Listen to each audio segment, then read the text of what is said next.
Welcome, everyone. I'm here with Dr. Hans Vink today as we delve into the next version of our third week of the future of vascular health. Hans, if you want to go ahead and start advancing the slides, we'll move forward.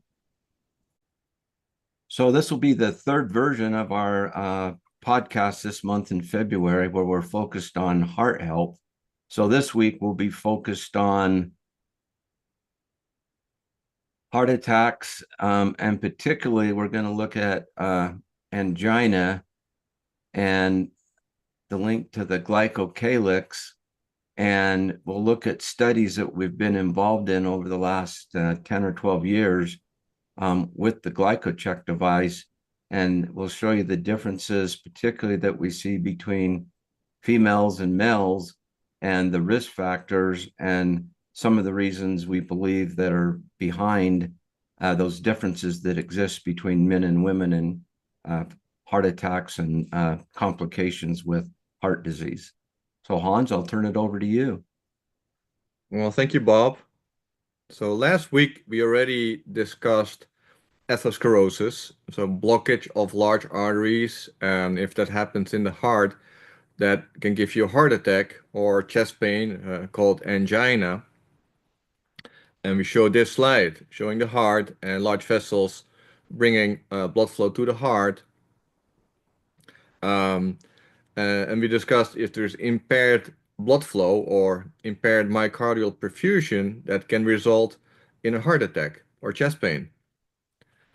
And many people know that one way that can happen if it's one of the large arteries that brings the blood to the heart, if a plaque starts building up and a blood clot starts forming, then that large artery can be completely blocked and there's no more blood flow through the large artery to the heart, and that can cause and trigger the heart attack. But some people might not know is in quite a few percentage of people with chest pain and getting a heart attack, there is no sign of a large vessel blockage. And more evidence shows that in a high percentage of people with chest pain and heart attacks, it might be a small vessel disease or called coronary microvascular dysfunction.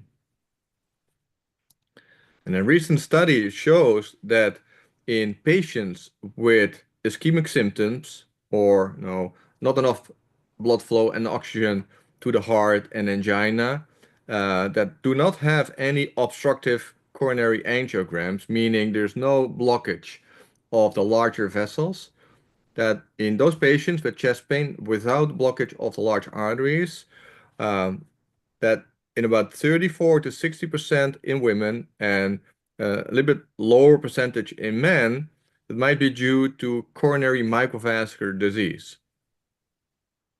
And they also showed that coronary microvascular dysfunction can be assessed by measuring what's called the myocardial perfusion reserve index. So that's a measurement with an MRI device measuring blood flow in the heart and see if and how much blood flow can increase during exercise or when you administer a vasodilator such as adenosine. So in a healthy heart, if you exercise or you give a vasodilator like adenosine, then suddenly blood flow in the heart goes up twofold or threefold. And that increase in blood flow compared to the resting blood flow levels is called the myocardial perfusion reserve index. Now, it's also shown in that study that in women, if there is a impairment of that myocardial perfusion reserve index, or as a measure for coronary microvascular dysfunction, that problem with heart perfusion is not associated with the traditional cardiovascular risk factors in women. So it's not related to increased cholesterol levels or having diabetes. In contrast, it's very strong related to those classical risk factors in men. So there's a typical difference between women and men. So both have microvascular coronary dysfunction causing angina and heart attacks, although it happens more often in women, about twice as many times in women than in men.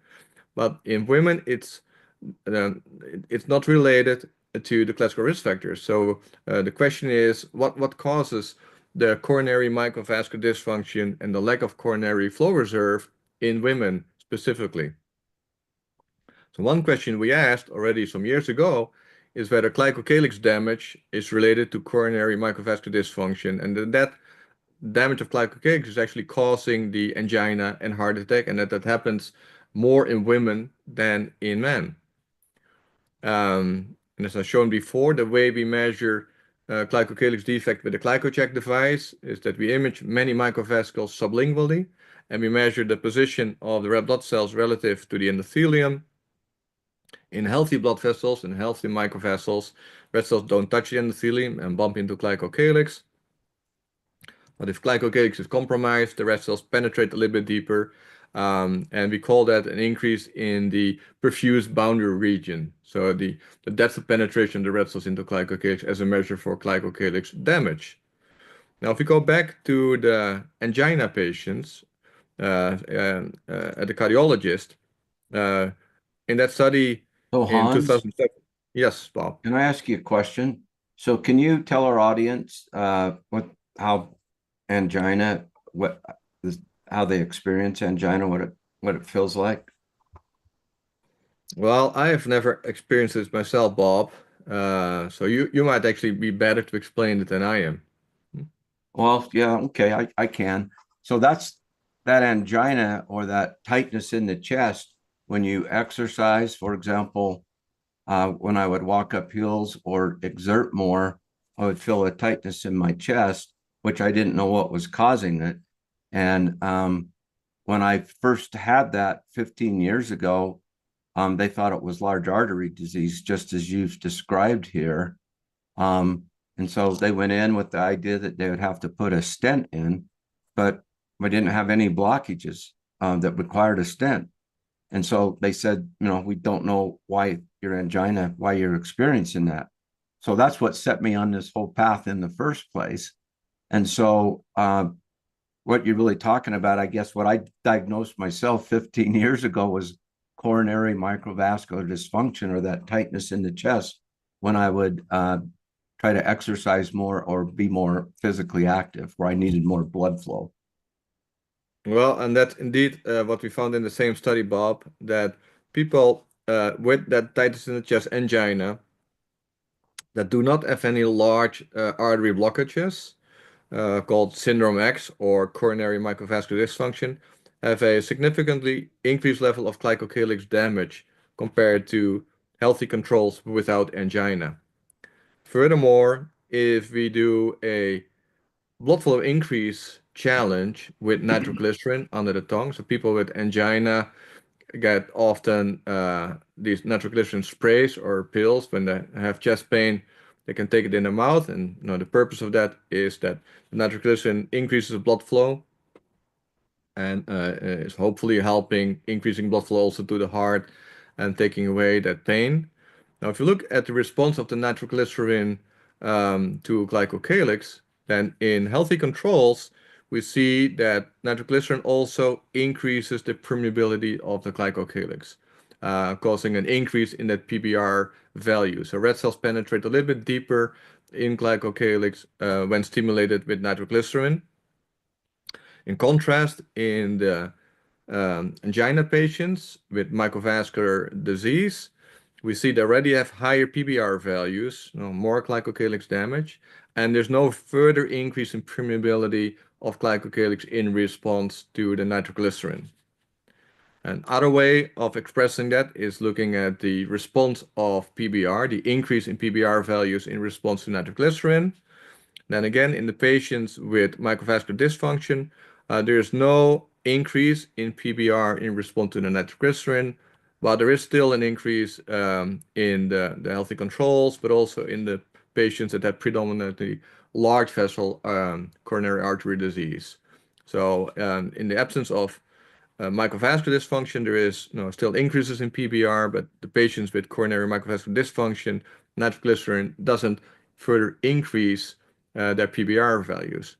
Now, if we look for each individual patient in that group of coronary microvascular dysfunction, we can not only measure how their glycocalyx responds to nitroglycerin, but we also measured with a big MRI machine, the blood flow changes in the heart in response to another vasodilator called adenosine. So we could measure both the heart blood flow reserve capacity, but also the um, glycocalyx response to nitroglycerin sublingually.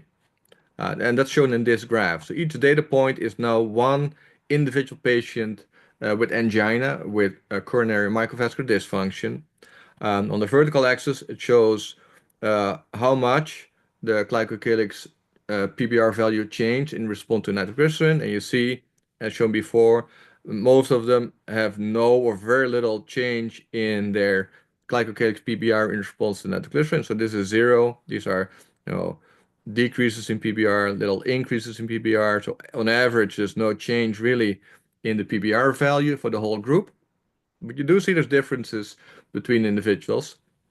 In some individuals, the PPR values went down a little bit. In some, there was a significant increase in PPR in response to nitroglycerin.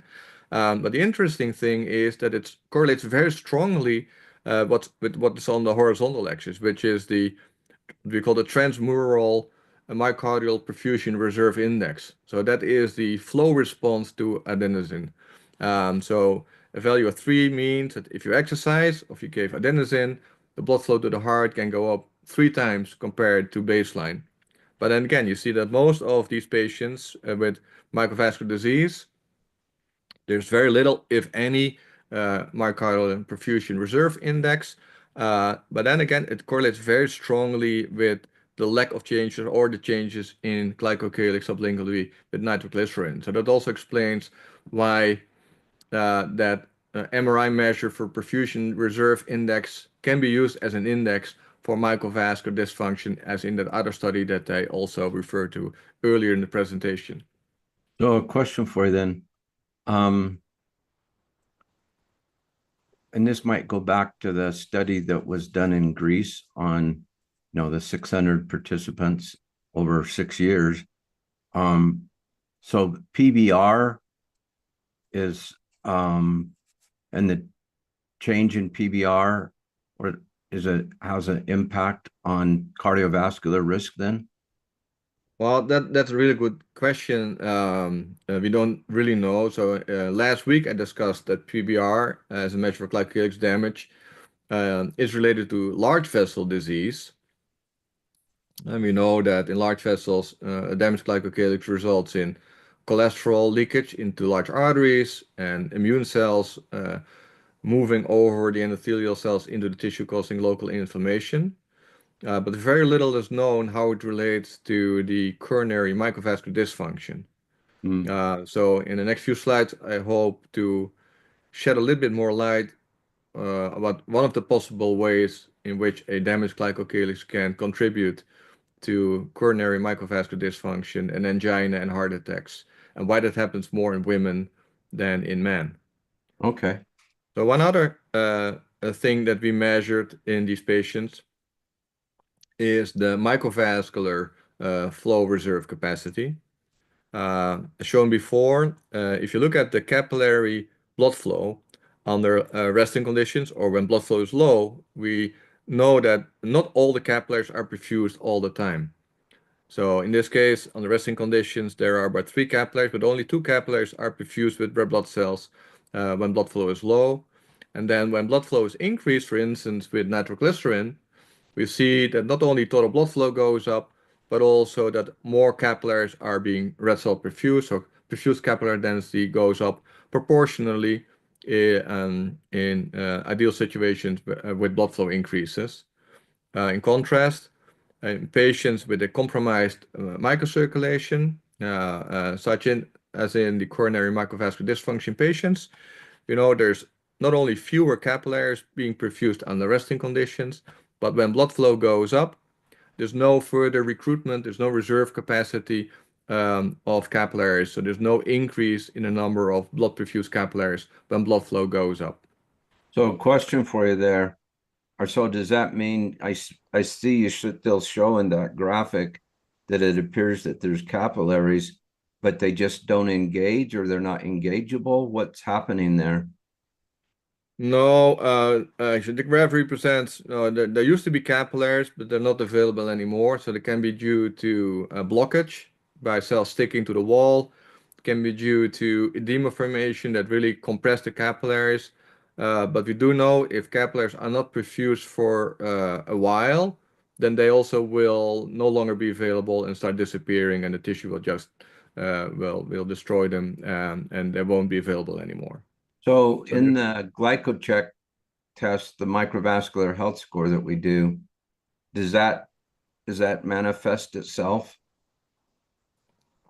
while the microvascular health score is determined by two main parameters. Uh, One parameter is the perfused capillary density, at which, an increase in perfused capillary density also means an increase in capillary blood volume, and then divided by glycocalyx damage or PBR.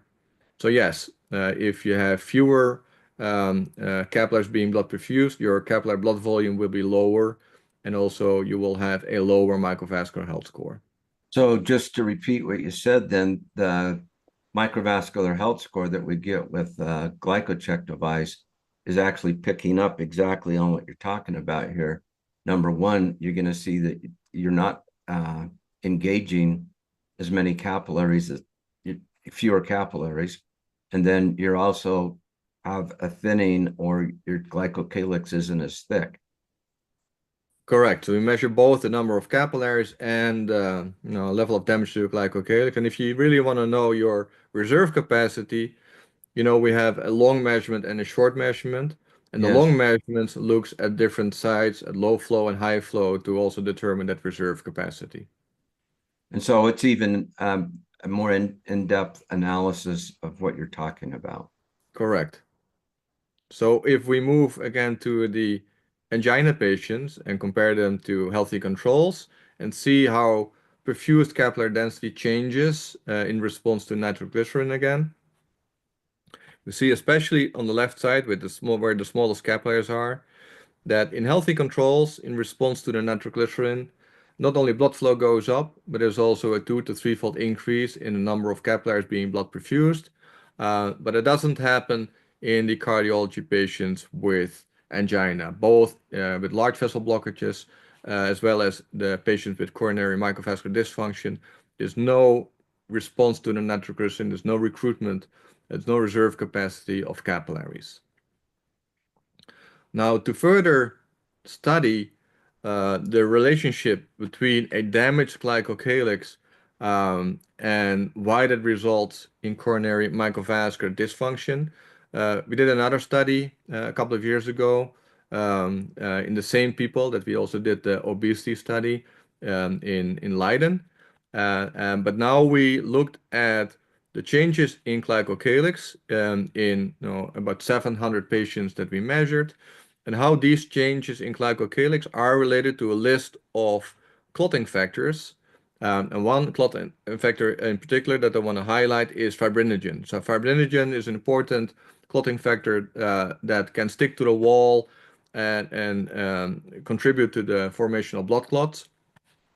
And the hypothesis in this study was that no, happens more when glycocalyx is damaged, that there's higher levels of circulating fibrinogen and higher levels of clotting risk and risk of coronary microvascular disease in individuals with a damaged glycocalyx.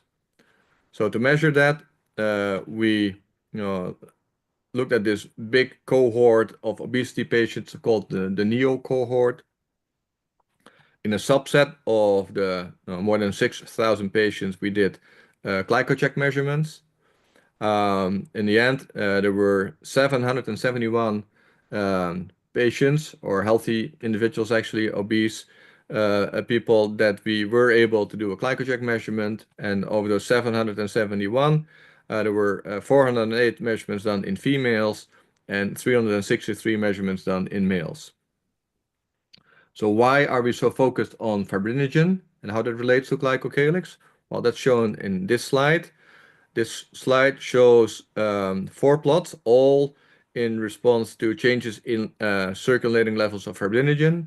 On the top left, it shows that if fibrinogen levels increase, there's a very strong increase in the risk for heart disease or heart attack, also for stroke or other vascular related death. If I zoom in a little more on the heart attacks or angina, yeah, you can see that not only if fibrinogen levels increase, there's a strong increase in the risk of a heart attack, but also that it's age dependent. So uh, younger people, there's a lower risk of a heart attack than people that are older. But in each age group, if, for instance, the fibrinogen levels increase from 2.5 to 3.0 grams per liter, there is about a 100% increase in the risk of a heart attack. But that's why it's so important to measure fibrinogen levels and to see if those are related to glycocalyx damage. So a question for you, Hans. Um, the fibrinogen level, that, by my understanding, is not a standard blood profile that your physician would normally order, unless there was something that he suspected you had as a clotting disorder. But it would have to be a special test to see that. Yeah, I think when they take a blood sample, the physician needs to cross off some different parameters that they want to assess. I'm not sure if fibrinogen is one of those standard parameters, but probably not. So if you want to know, you really have to pay specific attention to your fibrinogen levels.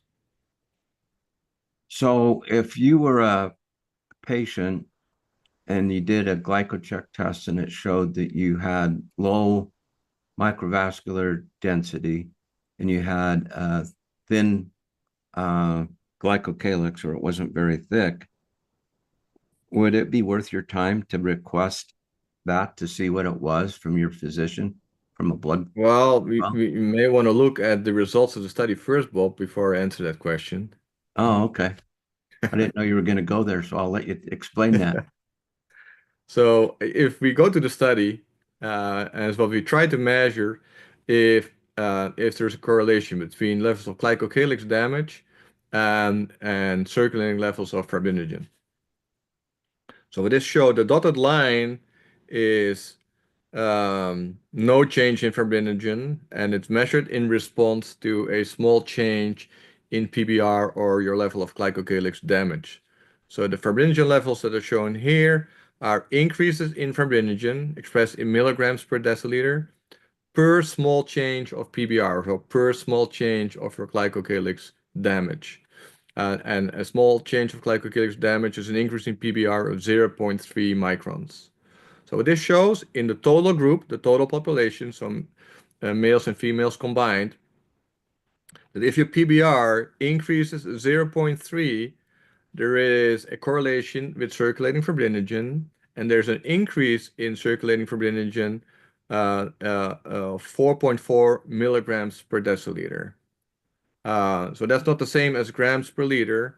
So there's 4.4 milligrams per deciliter equals to 0.04 grams per liter. Now, if you look more specifically in females compared to males, so just looking in the females, we see that this correlation is stronger. So, on average, there's about 5 to 7 milligrams per deciliter increase in fibrinogen for a small increased level of glycocalyx damage. And when we zoom in premenopausal women, you see that that number is even higher. There's about 12 milligrams per deciliter increase in fibrinogen for a small increase in your PBR or a small increase of glycocalyx damage. So there's a very strong correlation between level of glycocalyx damage and circulating levels of fibrinogen, especially in premenopausal women. Well, in contrast, if you just look in men, we didn't find any correlation at all. So in men, there appears to be no association with changes in glycocalyx damage and fibrinogen circulating in the blood. So that is a very, very significant difference between men and women. It also might contribute to the different behavior or the different associations in women with coronary microvascular dysfunction As you remember in the beginning, I told you both females and males can get coronary microvascular dysfunction, but in males it correlates strongly with diabetes or cholesterol levels, and it didn't correlate with the cholesterol risk factors in females. Now, here we see that in females specifically, uh, uh, there's a strong increase in circulating fibrinogen, which we know is a risk factor for coronary microvascular dysfunction and heart attacks, and that associates very strongly in women with changes or damage in your glycocalyx. So, summarizing that study, we showed that, well, there is some increases in fibrinogen with levels of increased glycocalyx damage on average in the total population, much stronger in women, and especially in premenopausal women. There's a strong increase in fibrinogen with a small increase in glycocalyx damage, but no increase in fibrinogen with the change in glycocalyx damage in men. And again, so the strong increase in women of 12 milligrams per deciliter is about 0.12 grams per liter for any tiny increase in PBR. And then again, to see how much increased risk of a heart attack that might result into. So if your glycocalyx, for instance, your PBR values, a healthy value would be, for instance, 1.8 microns. We've seen increases, for instance, that people have a PBR value as high as 2.8. So that would be a 1 micron increase in your PBR. Now remember, for each 0.3 micron increase, there was a 0.12 grams per liter increase in fibrinogen in premenopausal women. So if your PBR value increases 1 micron, the fibrinogen levels would increase, but 3 times 0.12 is about 0.4 grams per liter. So that pretty much would take you from 2.4 to close to 3.0. And that increase in fibrinogen with an increase in glycocalyx damage would result in a 100% increase in risk of a heart attack. So there might be very significant that correlation between linking glycocalyx damage to circulating levels of fibrinogen, increased clotting risk in the microvasculature, and significant increases in myocardial perfusion problems, heart attacks, and angina. So with that, Bob, I will give the word back to you. Oh, thanks, Hans. That's really intriguing to see the differences that we're able to detect and that we've seen between men and women. So I guess if you wouldn't mind, just summarize, because we've got the GlycoCheck device, and we've got a lot of studies that show the PBR, which is the perfused boundary region, or what it's really detecting is how close the red blood cells can get to the endothelial cells as they circulate. So everything you've shown us shows that an increase in PBR, which the thickness basically means it's gone down. So any little increases basically is indicating a potential risk of a higher level for a heart attack due to either clotting potential or microvascular dysfunction, as you've explained today. Correct, Bob. So last week we showed and the damage of your glycocalyx or increase in the PBR value is associated with leakage of cholesterol in large arteries and sticking of inflammatory cells to the endotheliums and causing local inflammation. So that explains the relationship between a damaged glycocalyx and heart attacks because of blockage of large arteries. And in today's presentation, we clearly showed that it also might contribute to coronary microvascular disease as a cause of angina and a heart attack.